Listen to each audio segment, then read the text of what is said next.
par le président équato-guinéen, donc à travers des invitations spécifiques. Cette rencontre a permis de remettre aux lauréats, aux 3 lauréats de l'édition 2014, les prix. Il s'agit d'un prix de $300 000 qui a été dédié à 3 chercheurs. Le professeur Hossein Baharvant de la République islamique d'Iran, le professeur André Bationo de Burkina Faso et le professeur Gutozo du Pérou.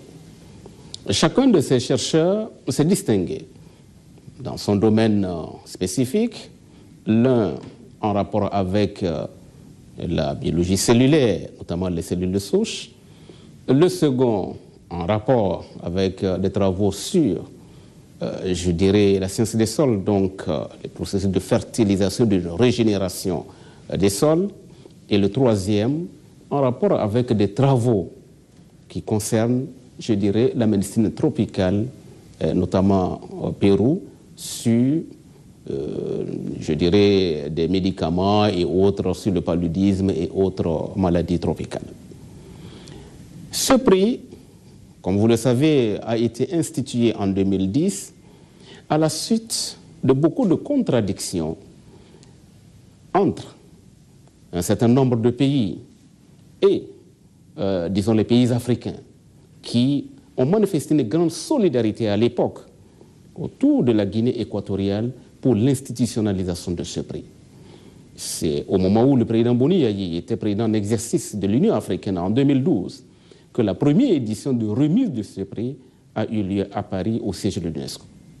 Il s'agit là d'une grande contribution d'un État africain à la promotion de la science et sciences de la vie à l'échelle planétaire, car l'UNESCO, c'est 195 pays membres.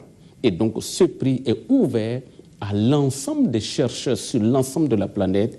Il s'agit là du premier prix de ce genre qu'un chef d'État africain, qu'un pays africain a décidé donc d'institutionnaliser en partenariat avec l'UNESCO.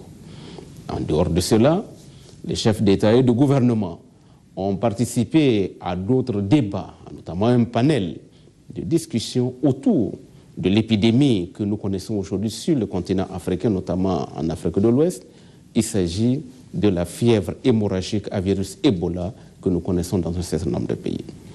Les discussions ont porté surtout sur les voies et moyens d'organiser une riposte africaine face à cette pandémie et voir comment organiser, je dirais, une sorte de...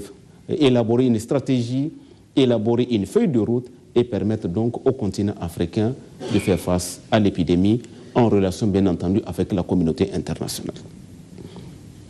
Au titre des questions bilatérales, le président de la République a eu des échanges avec son homologue de Guinée équatoriale sur des questions relatives surtout au démarrage de la banque CCIB, qui est une banque qui est en train d'être réalisée dans le cadre d'un partenariat entre le Bénin et la République de Guinée équatoriale.